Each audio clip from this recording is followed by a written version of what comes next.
government. I don't know if either of you, Marino or Puru, had the chance to listen to some of the Barack Obama, the president-elect's comments with CNBC's John Harwood yesterday, but you talk about the bailouts, and President-elect Barack Obama talked about the scale of the U.S. bailout in terms of the stimulus package. Have a listen.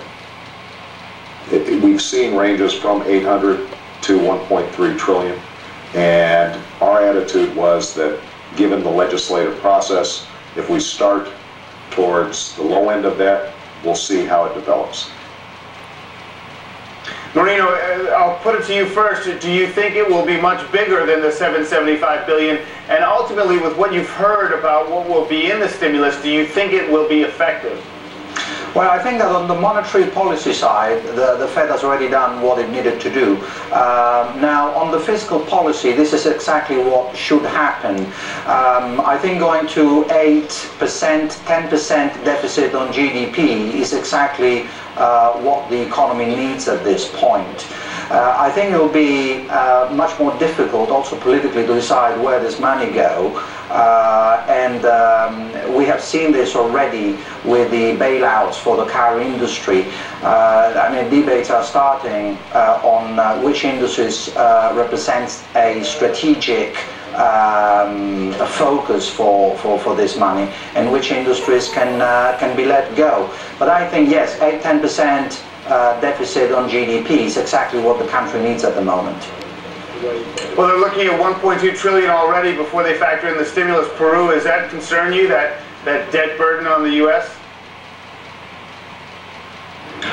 Well, Brian, as I've said previously, the United States is bankrupt.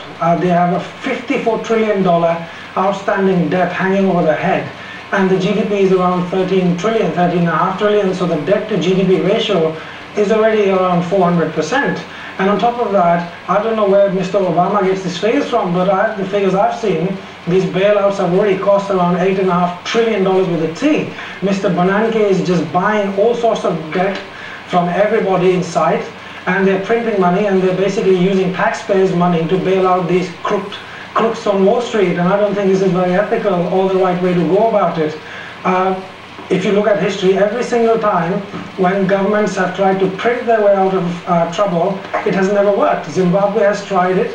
What this is going to happen, what is this going to do rather, is that the purchasing power of the US dollar is going to diminish significantly, and we are going to have an inflationary tsunami in the next 4 to 5 years, because you cannot print so much money and then expect that prices are not going to go up. I think what will happen is all this freshly printed money will seep into the economy, and it is going to send commodity prices through the roof, because although the central banks can print money, they cannot print barrels of oil, they cannot print ounces of gold, and they cannot print bushels of wheat. So I suspect that this purchasing power of money, or US dollars or euros, etc., is going to diminish significantly against hard tangible assets over the next 4 to 5 years. Gentlemen, thank you very much. Puru Saxena, the Chief Executive of Puru Saxena Wealth Management, and Marino Valencise, Chief Investment Officer at Bearing Asset Management.